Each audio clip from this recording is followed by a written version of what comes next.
তোমরা সবাই কেমন আছো? আশা করছি ভালো আছো।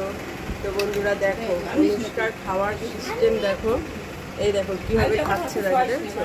লজ্জা পাচ্ছে আবার। দেখো, আর রুটি দিয়ে চটকেছি, আগে ভিজিয়ে নিয়েছি, তারপরে চটকে তারপরে দেখো এখন এত বড় মেয়ে ঝিনুক দিয়ে খাচ্ছে। দেখো, এই দেখো ভাত এইভাবে গিলে গিলে খাই, কীভাবে ভাত খাই ও আমি সেটাও তোমাদের একদিন দেখাবো। দেখেছো, লজ্জা পাচ্ছে এত বড় মেয়ে। নেখা বন্ধু তোমাদের মুখ দেখাবে না, দেখেছো?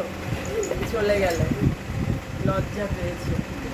সত্যি ও যে বড় হচ্ছে, মানে খাওয়াটাই শিখছে না। মানুষ ওর থেকে ছোট ছোট মানুষের চিবিয়ে চিবিয়ে খায়। আরও শুধু ভাতগুলো কী করবো বলো তো, ভাত গরম ভাত চটকাবো, চটকে তারপরে